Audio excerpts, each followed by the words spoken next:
Hi, Servus, grüß euch. Heute mal ein komplett anderes Video. Und zwar überlege ich mir schon seit geraumer Zeit, seitdem die KI so durch die ganze Fotografie- und Videowelt kursiert, wäre es möglich, als Laie, und ich bezeichne mich als Laie, einen Profifotograf oder überhaupt Profifotografen reinlegen zu können. Und da dachte ich mir, was wäre am besten, das zu testen.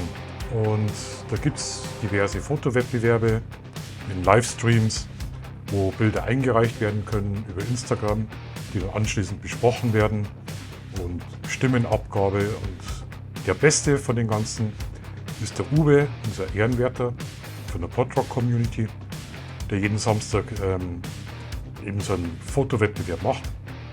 Und dort habe ich das Foto eingereicht. Und jetzt nehme ich euch mit und zeige euch, wie das entstanden ist.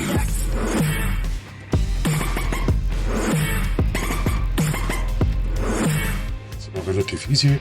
Ich habe mir Adobe Photoshop runtergeladen, aber nicht den normalen Adobe Photoshop, sondern die Beta-Version. Habe schon einen Account kreiert. Habe die 7-Tage-Test-Version gestartet. Wobei aufpassen muss, dass ich es kündige, weil sonst kostet das 40 € im Monat tatsächlich. Habe dann die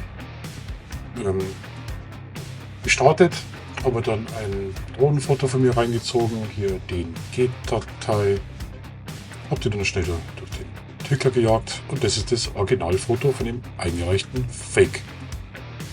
So, jetzt ist es total easy. Natürlich bin ich faul, ich nehme das rechteckige Werkzeug, weil Lasso wäre mir jetzt viel zu umständlich. Wird auch viel zu lang dauern. Gehe daher, ziehe hier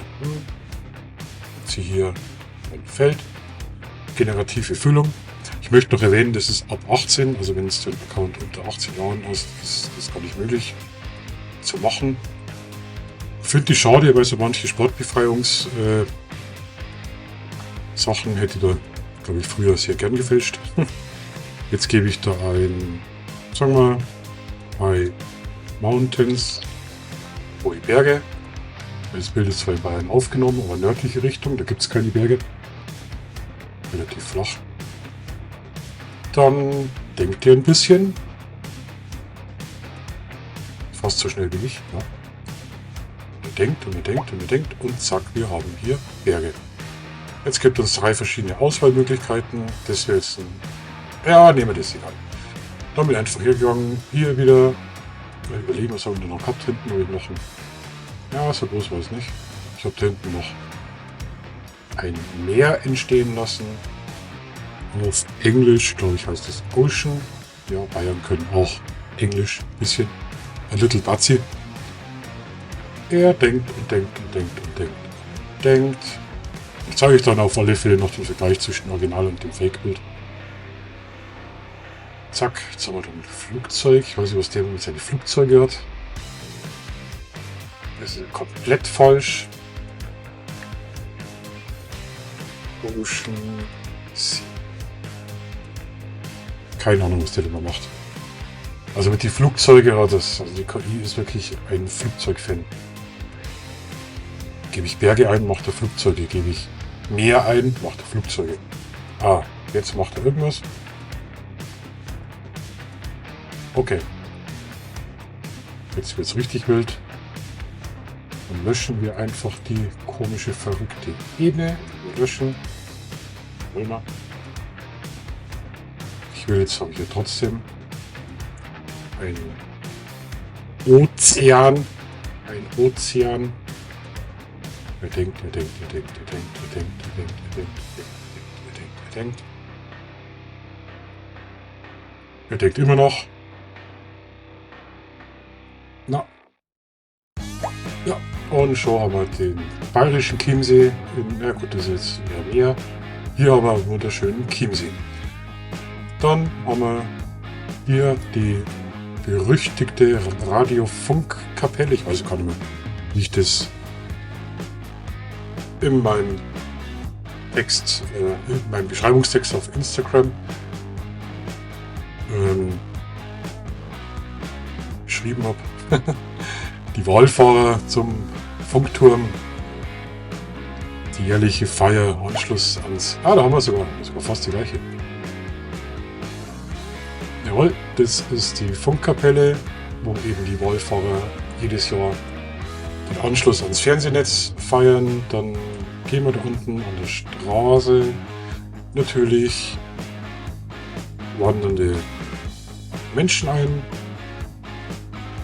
Ja, wie gesagt, so entsteht es. Das war eine Sache auf 10 Minuten und es war einfach, also mir hat das fasziniert und ich denke mal, wenn man das Programm richtig drauf hat und da eben die Licht und Effekte und die Konturen das wirklich gut anpasst, dann ja, hier haben wir die Menschen. Dass es dann ganz schwierig ist, das noch zu entscheiden. Da unten haben wir noch ein Auto, ein Car. Wie gesagt, so ist das Bild entstanden.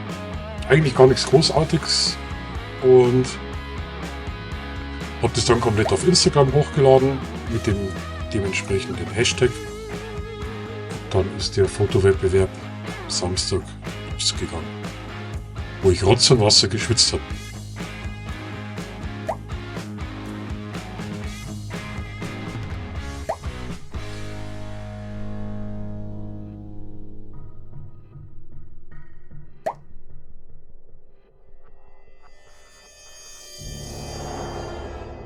Vorgestellt. Weiter geht's.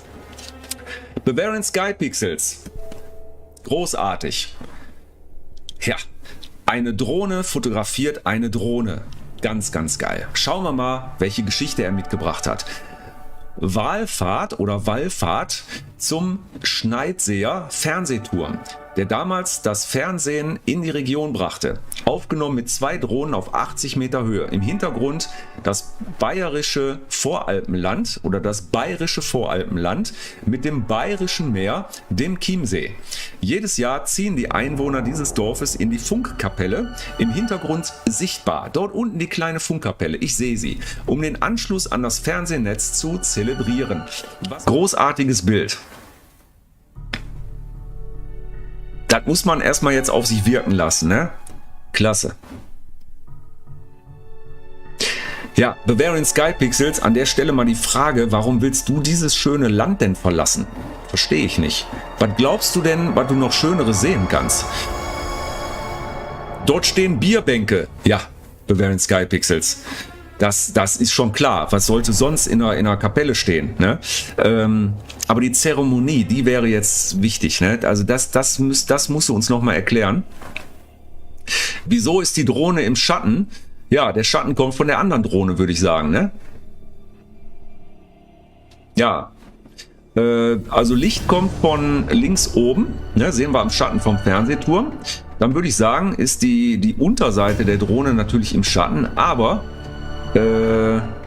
interessant, ne? Die sieht richtig dunkel aus. Oh. Olaf sagt, passt nicht. Ja, interessant. Müsste eigentlich ein bisschen heller sein, ne? War bewölkt. Ich glaube nicht, dass das bewölkt war, ne? Also soweit ich sehen kann, ist da unten ein schöner Schatten, ne? Turm, ach so, der Turm ist auch über die Hälfte in der Sonne. Ja, klar. Das würde jetzt bedeuten, dass wir hier unter einer Wolke sind. Das könnte sein, ne? Also Drohne ist ja immer Weitwinkel, ist immer sehr weit weg. Das kann natürlich sein, denn wir sehen ja oben die ganzen Wolken am Himmel. Das kann sein, dass wir jetzt hier gerade unter einer Wolke sind.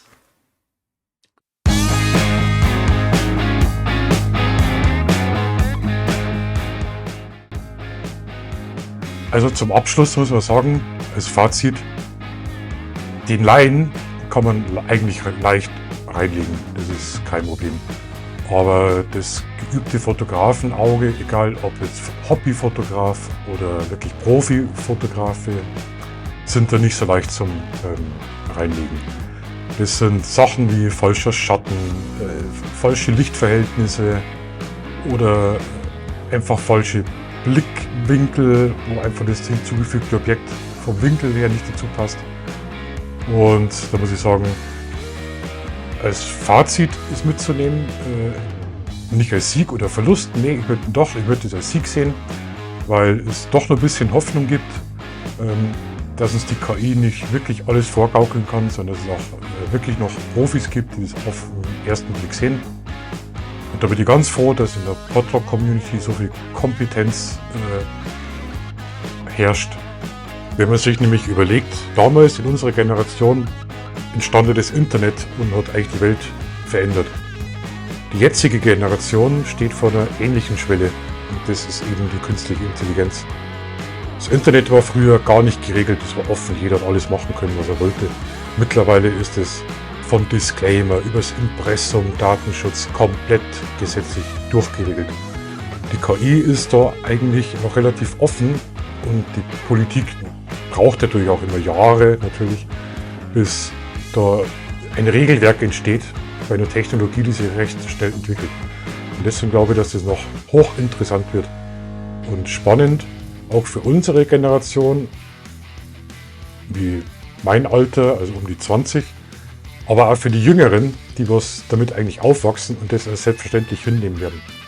Also nochmal ein Gruß an alle in der Podrock-Community. Ich bin Gott sei Dank nicht aufgeflogen, aber es war knapp.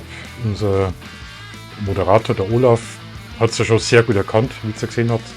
Ich habe ihn dann Gott sei Dank noch ganz schnell auf Instagram angeschrieben. Er soll doch bitte still sein, er hat es erkannt. War ein klasse Experiment, ganz ehrlich. Und Gott sei Dank habe ich die Community positiv überrascht und wäre mir innerhalb von Sekunden auf die Schliche gekommen, wenn der Olaf nicht so dicht gehalten hätte. Also Leute, wirklich, jeder von euch.